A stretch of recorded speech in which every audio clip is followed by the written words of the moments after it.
Hello, Bill. Good morning, Matt. Welcome to the DMZ, everybody. Thursday morning, I said last week, Friday morning, we're not going to get any late-minute news. And then Biden made his touching jokes, about 30 seconds after we were done.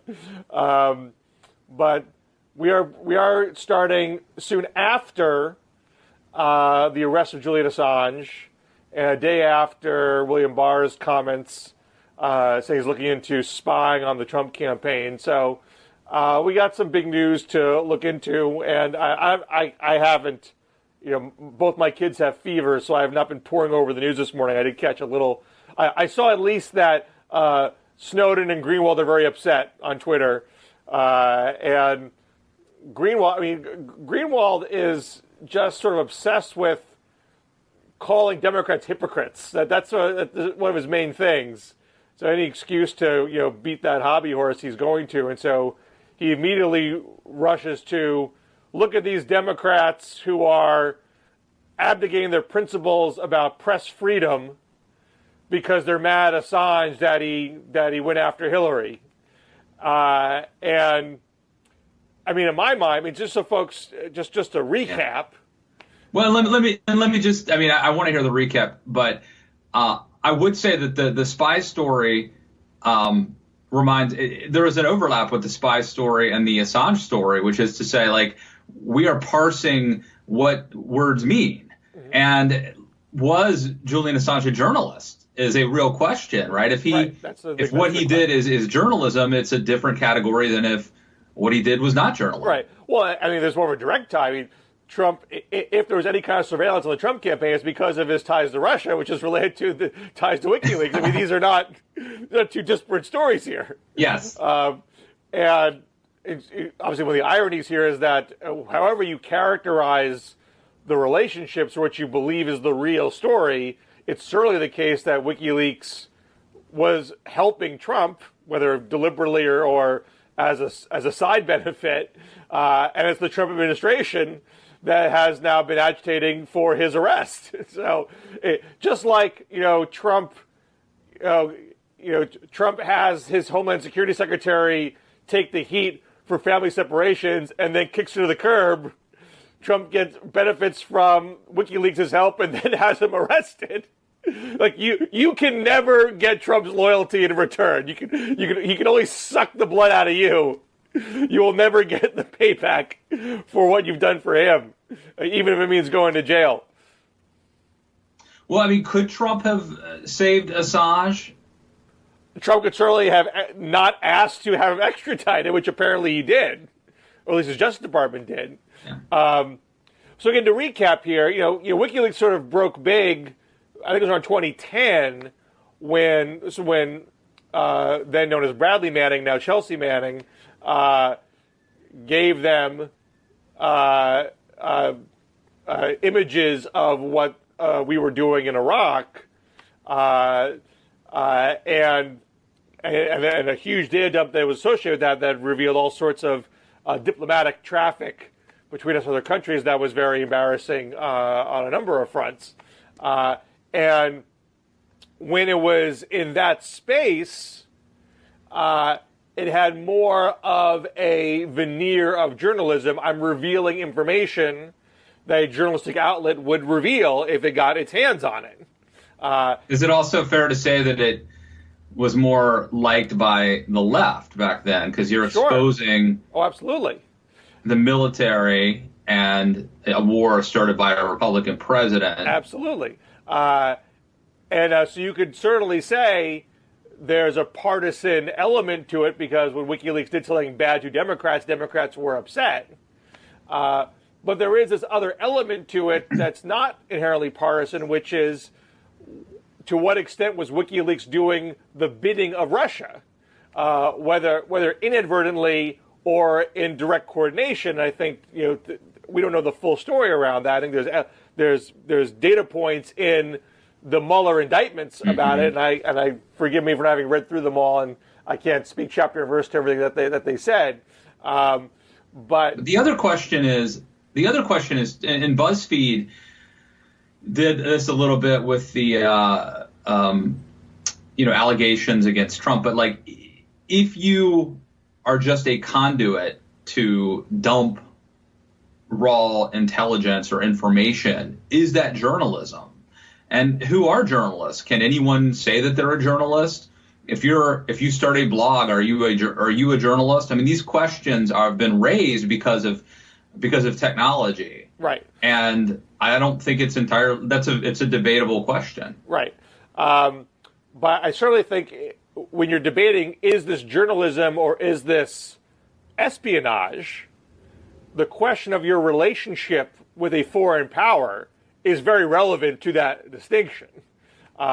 So for Greenwald to come out and say, you guys are total hypocrites, this is obviously a question of press freedom.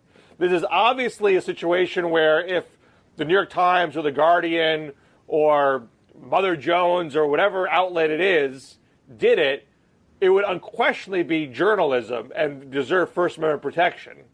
That is very muddled here, because if you're trying to use the cloak of journalism and you're trying to exploit the First Amendment for something that you know is at the behest of a foreign power and a foreign power's intelligence operation, well, that calls into question if it's really journalism here. And I don't know if you can draw a bright red line there. I mean, that's why if you were in a prosecutorial setting, you would offer evidence. You would offer what evidence you had that the actions here had the intent of playing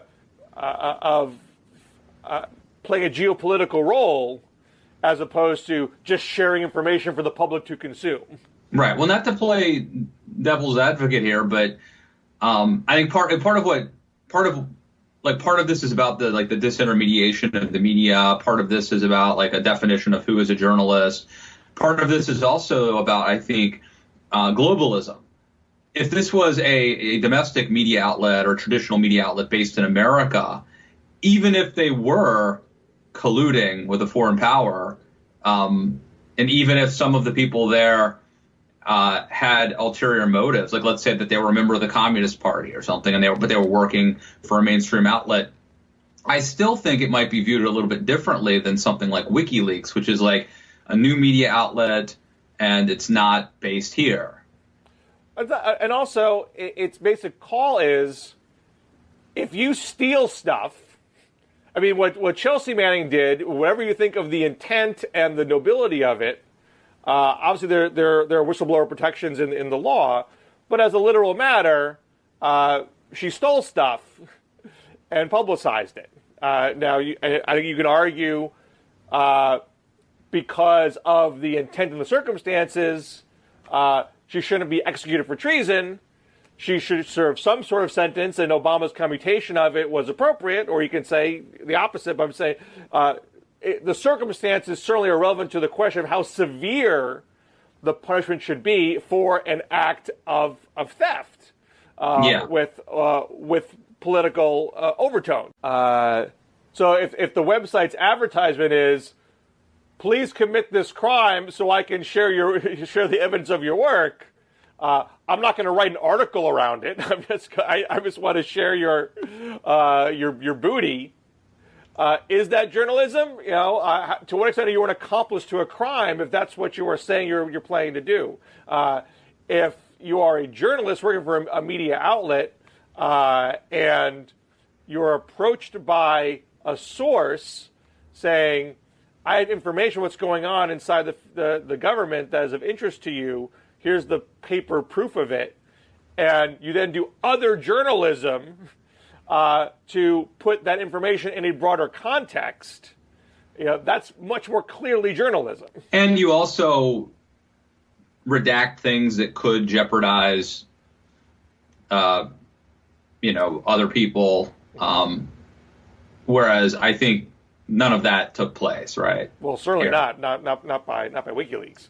I mean, I know.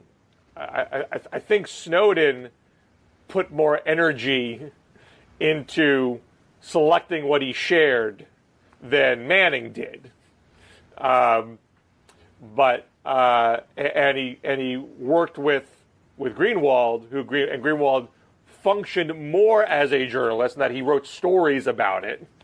I mean, he certainly was a journalist with a heavy slant, but it's a little easier to argue that was more of a traditional source journalist relationship. And this way, Greenwald has not been charged with any kind of crime for doing it. Snowden's the one who has legal liability because he's the one who had the act of theft. Greenwald has been a journalist and was working at The Guardian, right? Right. At the time. And so, again, that speaks to my point about some of this being like, there is a category difference, but some of it also is just the product of, like, if you were working for a sort of prestigious traditional media outlet, that's also a little bit different. Right. Fair or not. So I'm not sure where else to take the conversation, but I'm curious to see how. Certainly Trump can use this to argue I'm not in the tank for Putin. Putin's out there. I believe the Russian government's already put out a statement criticizing the British government and the Ecuadorian government for doing this arrest at all. My reaction was, geez, guys, shut your mouths. Like, why are you trying to make it look like you are colluding with WikiLeaks? Just, like, let it ride. But they didn't do that. And so now Trump can say, I'm not hand in glove with Assange. We want his arrest. We want to extradite him. So he may be able to use that to further argue, on top of what happened with the Mueller report, that there's no way to plausibly charge him with collusion. And based on what little we know, because we haven't seen the full Mueller report yet, there's been some indication from the recent leaks that occurred that the net of what the Mueller report was pointing towards was not that there was active collusion on the part of the Trump campaign, but they were unwitting dupes of a sophisticated Russian operation to interfere with the election, which isn't great. It's not something to brag about. This sort of goes back to our conversation earlier. It's as Greenwald and others trying to say, this was a hoax and ridiculous, and no one should have even looked at this. The fact that there was some significant interaction between the Trump campaign and Russian operatives, even if it didn't rise to the level of illegality, the fact that they were suckers is really bad, and they're taking no responsibility. No, they're not saying, "I'm sorry, boy, we really screwed the pooch on that one. We're not going to do that again." They're not saying that. They're saying no collusion, witch hunt, and that's the end of the story. And that's not the end of the story. Yeah, and you have to wonder about the precedent. If we're going to take the right steps that we need to take going forward for future political campaigns to learn the lesson. And one consequence of Trump's survival of this is that it may not chasten future people, and it may not cause them to be aware of the dangers of going down this road. And so now you have, just to shift gears a little bit, you have the Attorney General volunteering at a hearing that he's looking into allegations of spying on the Trump campaign, which is, manna for Trump to say, see, we told you that the deep state was out to get us and Obama was out to get us. And so he shares that. He certainly had no obligation to share that at that moment. To me, look, it's one thing to look into. I'm all for looking into all sorts of things, and including did the intelligence community and law enforcement, did they act appropriately? I mean, there have already been some people who've been fired or demoted because of look at the Peter Strzok thing, because of things that they've done, or people who didn't get promoted or whatnot. I mean, there were some problems with the investigation. And some of that has already been dealt with. My issue is the word spying that Barr used, which I think is a loaded term, and I think it's misleading, and maybe maybe it suggests that Barr is more in the tank for Trump than some of us might have hoped. Well, I mean, we don't know everything yet, so I should hesitate from drawing full conclusions. But he's certainly doing things that he has no obligation to do. He did not have to put out his own summary of the Mueller report findings. There's no rule that said he had to do that. And he clearly did it in a way that was, I mean, I think it's fair to say it was not like 100% slanted towards Trump. He did add that Mueller did not come to his own conclusion on obstruction, and that there was evidence on both sides. So it wasn't a complete whitewash of what he did. But he certainly put his thumb on the scale. Yeah. And there was just there's no charge to do that. And there's no. He didn't have to do it, but it didn't seem to me to be inappropriate or a non sequitur. I mean, I think there's a plausible argument that he did what he should have done there. But now I'm starting to wonder, because look. Now we got two examples. I mean, it's one thing to say that one instance, okay, you did a summary, maybe you were simplifying things a little bit, but you gave us the bottom line, and not even the leak suggests you violated. You were saying the opposite of the bottom line. But now you got a second thing, and now you're like, okay, who are you really working for, buddy? Yeah. So, first of all, I think Donald Trump probably did pick him because he had this prosecutorial philosophy or whatever worldview that about the executive, the power of the executive, and you can't indict the executive and all that stuff. And I think that's perfectly fair, though. Like, Barr, it was a serious person, has a real resume, real experience, and Trump picked a guy who already believed things that are plausible and defensible, but also happen to be self-serving to Trump. Okay, that's how the world works. But now the use of the word spy, Bill, to me, and I think what he's talking about is wiretapping Carter Page and that sort of stuff. To me, the word spy suggests if I spy on a campaign, I'm going to, give that information to the opponent. Spy on the campaign, give it to Hillary, right? Or it could be a foreign government, an adversary, an enemy spying.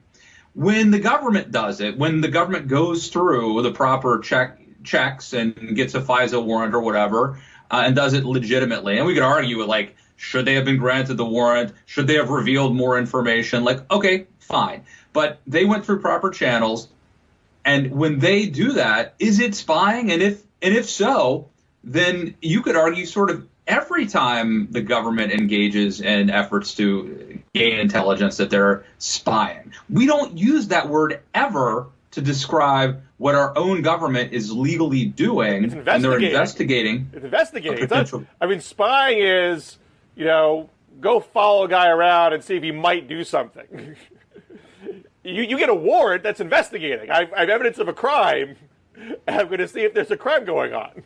You have probable cause to obtain the warrant, reason to suspect something, and you go through the proper channels to do it. I suppose that one could call that spying, but we never call that spying, do we? Except for now. Now, let me shift a little bit, because as you recall, after the Barr letter first came out, I wrote a piece arguing that this is going to be good for the Democrats at the end of the day, because being obsessed about the report, getting bogged down in the impeachment muck, which was almost sure to be a divisive issue for Democrats, because no Democrats would not unify on impeachment, better to get off of the whole subject and start focusing on bread and butter issues, Trump's performance in office, and things of that nature. And the more Barr makes these other issues the front page story, which you can see Trump is very eager to have him do because he comments on it immediately. Democrats have an obligation to challenge what Barr is doing here. They can't just take a dive. So it becomes very difficult for Democrats to make that full pivot to the kitchen table issues, because this is going to, it's hard to say this doesn't keep hanging out there when you have an attorney general who is going out of his way to keep it out there. I just have to say this is a weird thing to say here, but I'm just so disappointed in being disappointed in people. I mean, Barr is somebody who could have been, and maybe still will be, but it seems like he had a serious reputation and resume, and it seems like he's rolling over. You know, a few weeks ago, it was Ben Sass that I thought, you know, caved and very much disappointed me on the emergency order. You got people like Mayor Pete, who I think, you know, stood up and like defended Chick-fil-A and now is picking a fight with Mike Pence.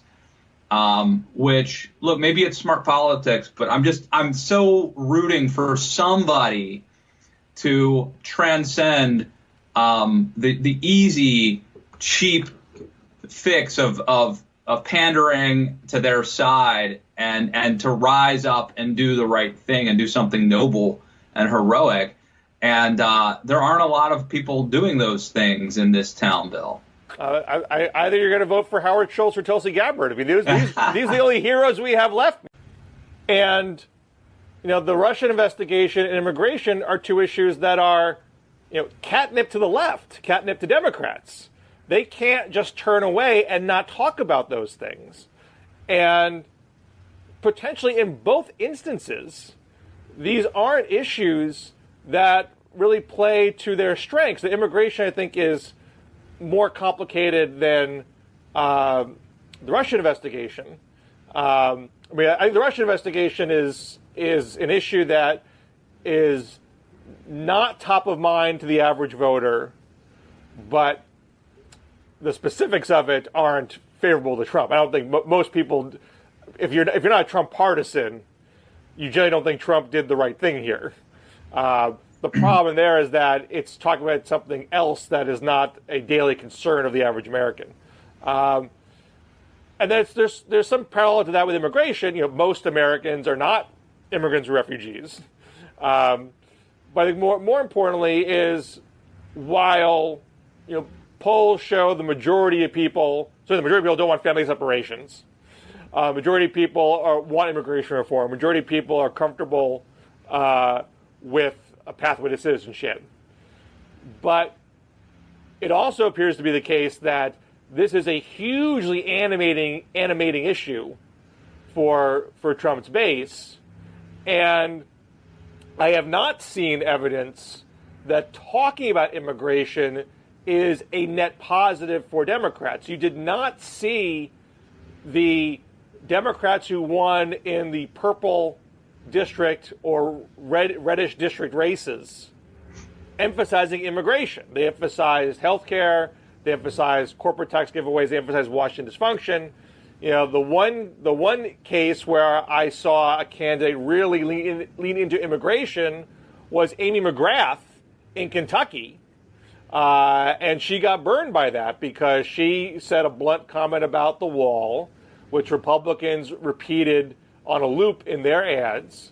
She tried to clean it up with her own ads, talking a sort of moderate approach or centrist-most immigration, and that was not enough to stop that political bleeding.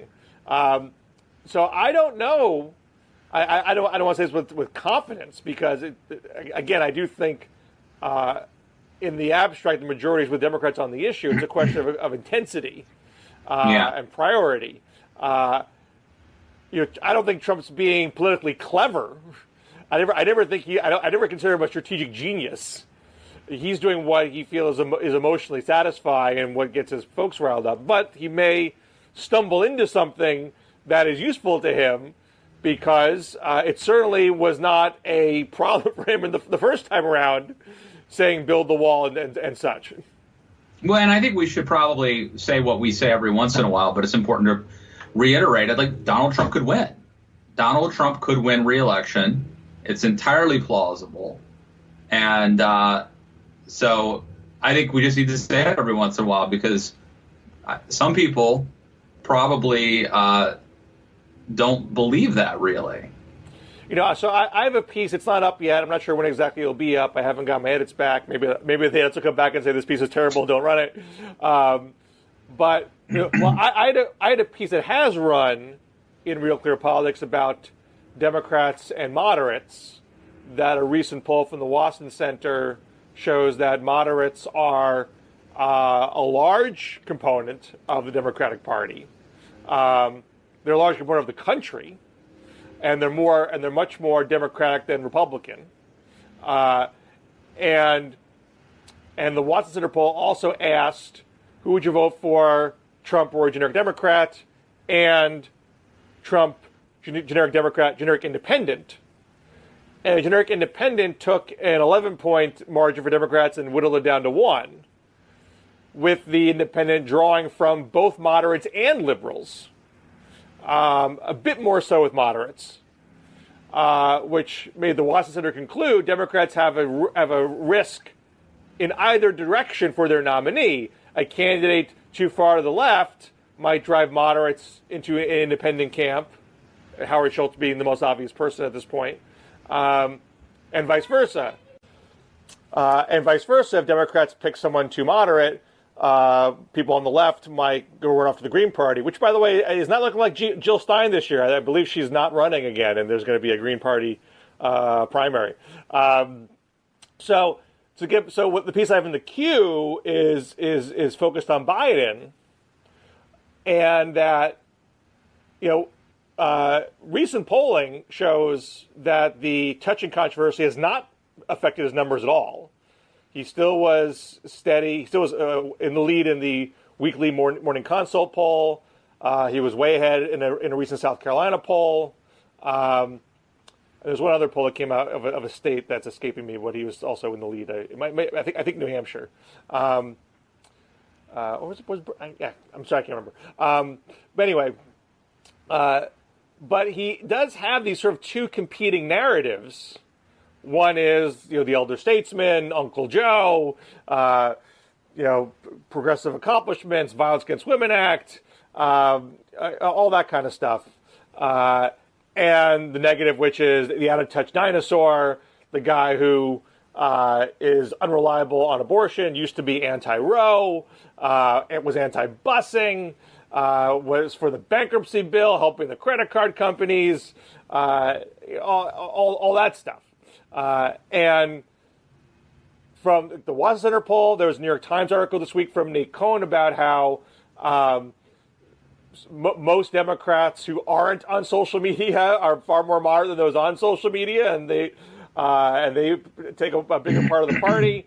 Ron Brownstein has shown that 3/5 of the Democratic electorate are over 45, and that's where Biden is stronger, whereas Biden's much weaker with young voters. And this was the divide in 2016. Hillary, Bernie crushed Hillary with young voters, but Hillary crushed Bernie with older voters, and there are more older voters.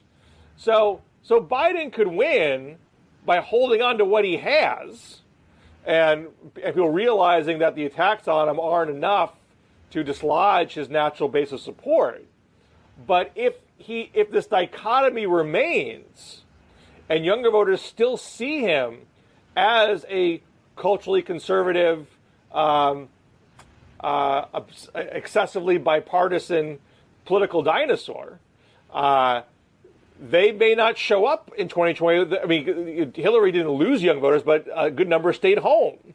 And that was arguably the difference. So I think there's a challenge for Biden to not just say this narrative's right, this narrative's wrong, because a lot of the data points in the negative narrative are accurate data points. Like, he did say X, he did take this position. Like, they're not made up.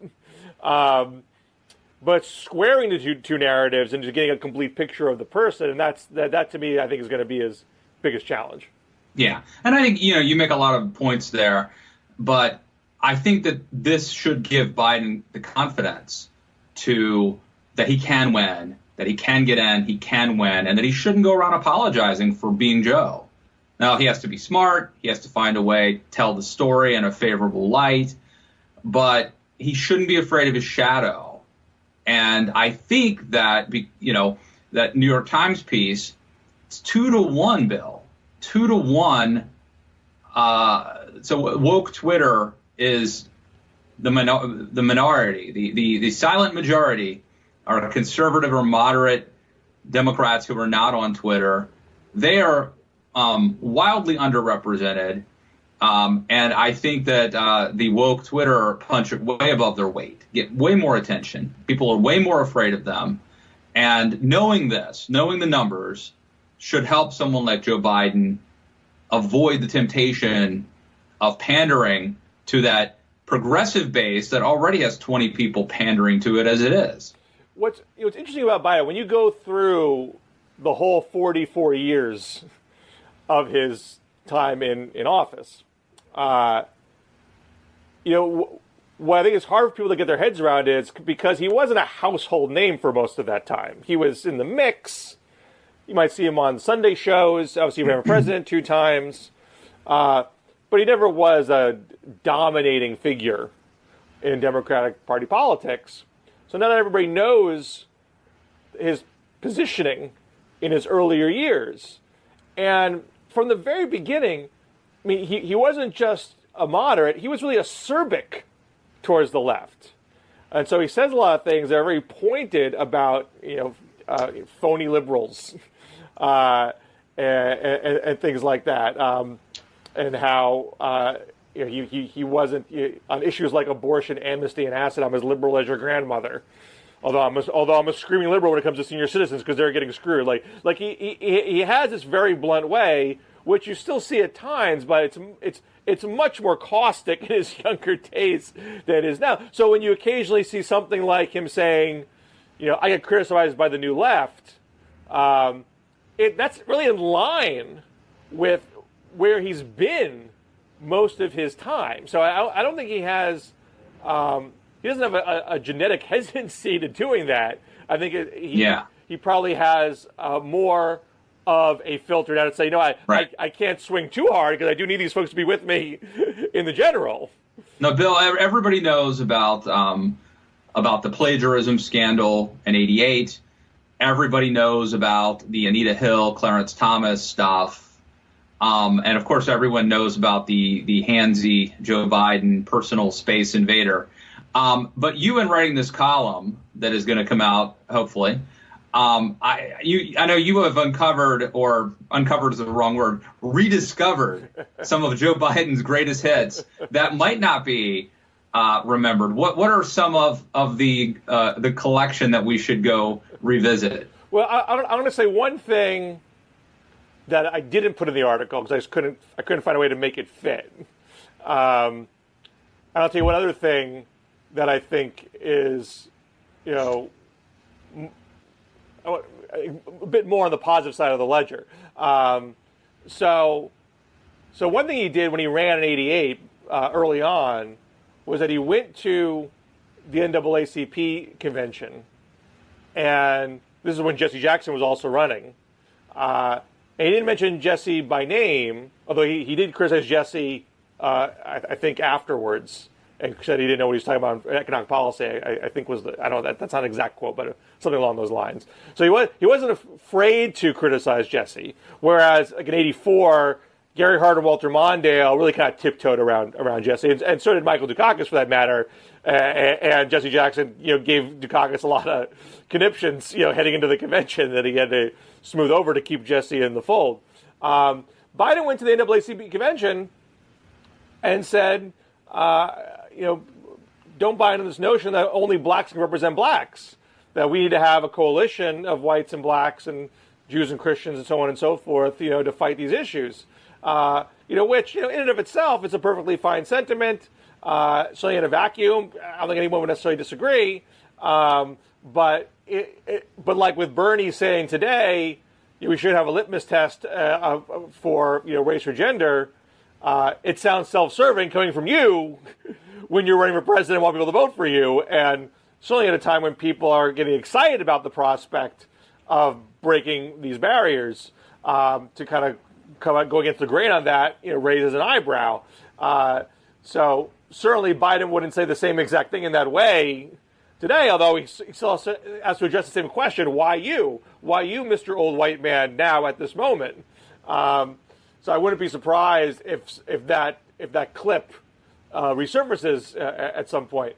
Now, something else that I think is not well known, it's become common to characterize the Violence Against Women Act, which passed in 1994, as Biden's mea culpa for botching the Anita Hill hearings and losing support amongst feminist women.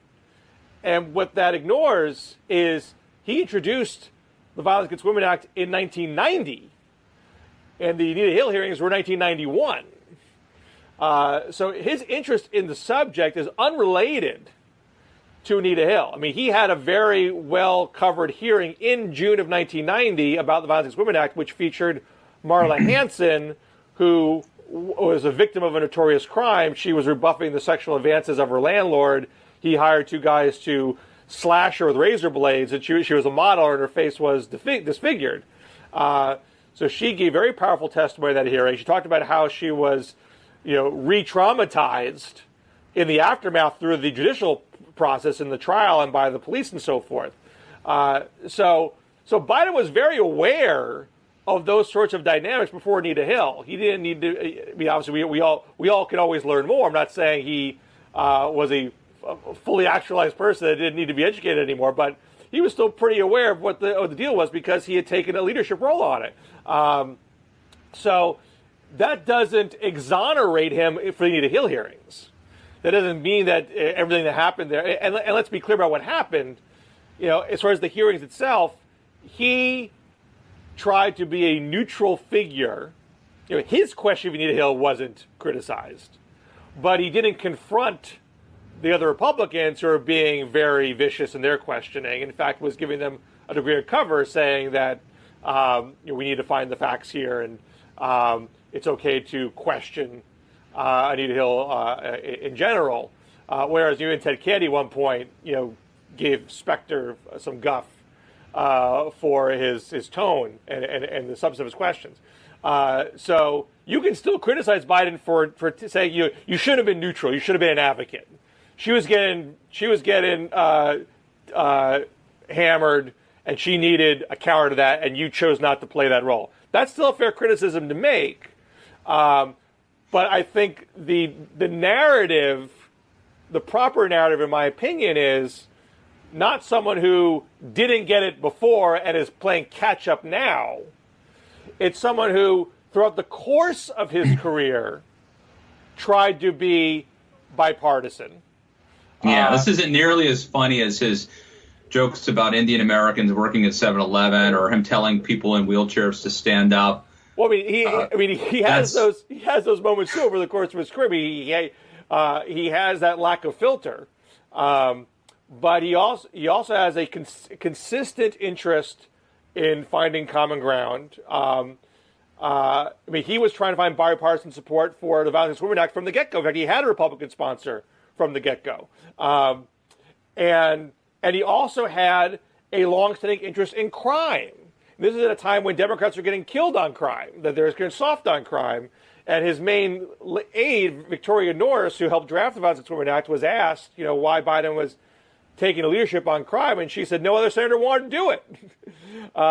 So he made a point of diving into criminal issues generally upon being a Judiciary Committee chair in '87, and in the research for that, starts pursuing the Violence Against Women Act and continues that into the 1994 crime bill, which obviously is a complicated bill and is right. I think it's like Churchill being voted out of office after winning World War II. I mean, I think they're a victim of their success. The fact that the crime rate is down, all of a sudden now you're this horrible, heavy-handed person, and conservatives are very much pushing for criminal justice reform right now, and I hope that those reforms, and I think a lot of those reforms actually would be positive and would not contribute to the crime rate rising again, but we don't know how that's going to play out. I know you got to run, so we should wrap it up. Anything you want to plug quick? Yeah, I have to go read to my kids' class, so let's give me mad props on Father of the Year. Are you going to go with a Too Dumb to Fail or the Quotable Rogue? It's unclear. Yeah, kids, gather around. I'm going to tell you the story of Sarah Palin. That would be a fun children's book, actually. I would enjoy that book. I will plug this week, for some reason, unbeknownst to me, I've been doing the circuit as a podcast guest. So I did one. The University of Houston has a Press Play podcast, and I talked a lot about like my process of how I got involved in journalism and how I go about even writing a column, like my thought process there. And in fact, I talk about how some of my column ideas come from you and I talking about ideas. And so check that out. I don't think that one's out yet. I did a great one with the Jamie Weinstein show with my friend Jamie Weinstein. That one should pop soon. And I did one for National Journal's Against the Grain podcast with Josh Kraushaar. That one is actually out as we speak. Check those out. I have to say I'm biased, of course. I was the guest, but I don't pull punches when I do these podcasts. I kind of tell people whatever I'm thinking, so I think it'll be a fun listen. Unlike here, when you're obviously Here I'm very diplomatic, yes, and guarded. All right.